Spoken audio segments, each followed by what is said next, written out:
it's nice to have a V8 compared to the 4Runner, the 4-liter naturally aspirated V6, which was adequate, and for most everyday driving, it doesn't bother, doesn't overstress itself.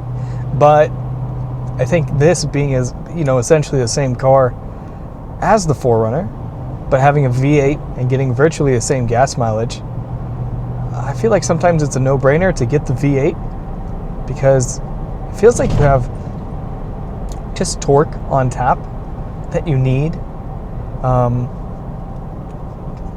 For example, when you're off-roading, there are moments where I never even hit the throttle and the car, just on its creep,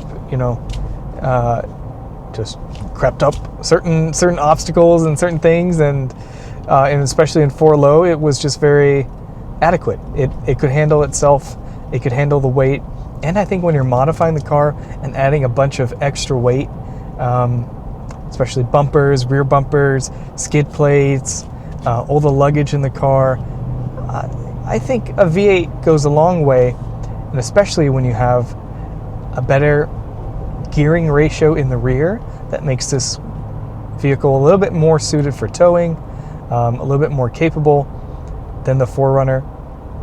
Not saying the 4Runner is bad at all, but I just think if you're looking for comfort, reliability, and long-term usage, I think the GX is definitely a better buy than the 4Runner.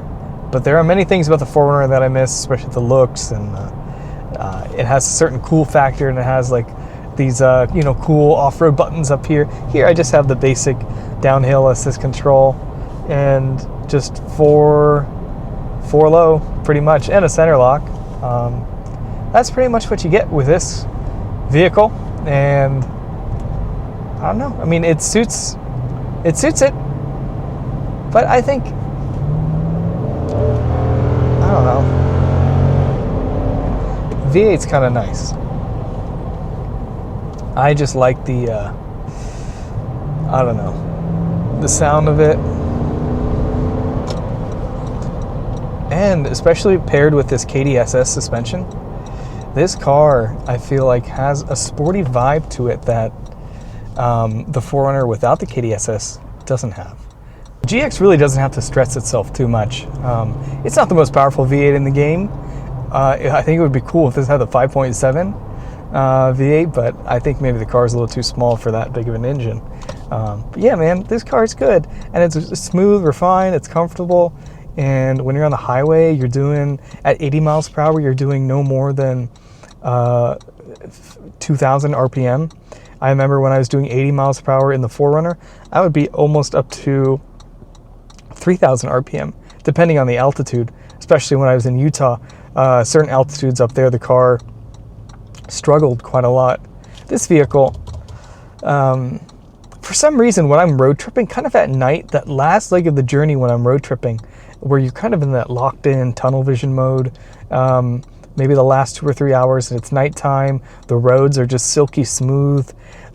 This car is just like, it's just cruising, it's just getting the job done, it's almost there, just gliding on the pavement, and it just gets me to the destination. The 4Runner, the loud drone of the exhaust, at least with the TRD Pro model, it just had, I felt a little bit more tired after driving that car, even though the seats are pretty much identical.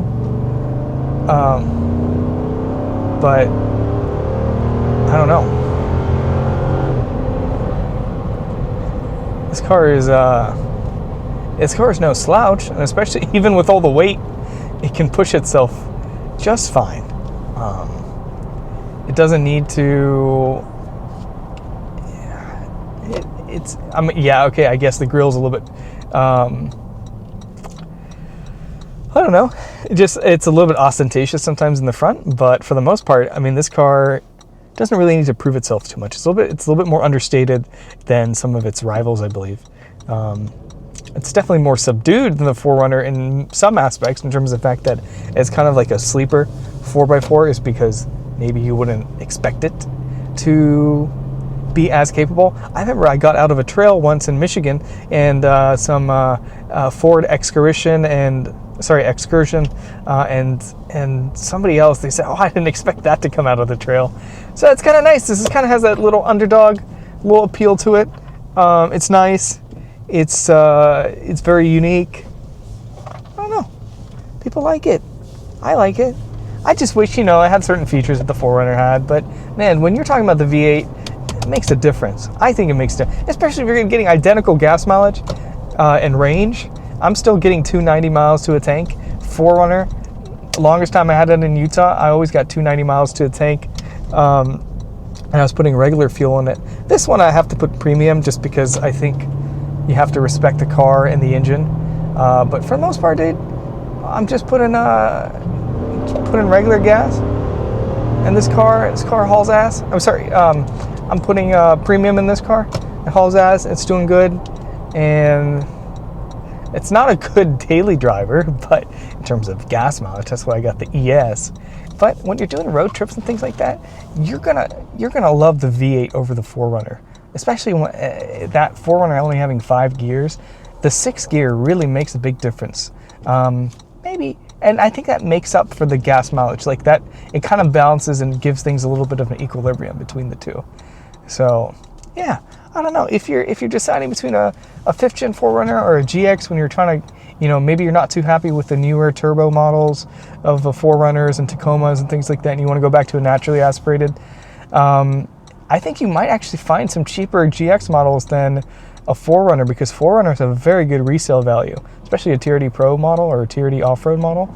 So if you can find a V8 that's cheaper, yeah, maybe you're gonna have to spend some more money modifying and getting a better suspension out of the box. But this is a great starter platform, and if you have the money to do it, by all means, this is a great project car to work on. You just have to do some things to compensate for the KDSS to make sure, because these cars with the KDSS suspension, they don't necessarily like to be lifted. So yeah, just some thoughts. I think the V8 is definitely, I don't know, it's a game changer. I've had this car for 2 years, and I had the 4Runner for 1.5 years. So I've definitely kept this car longer.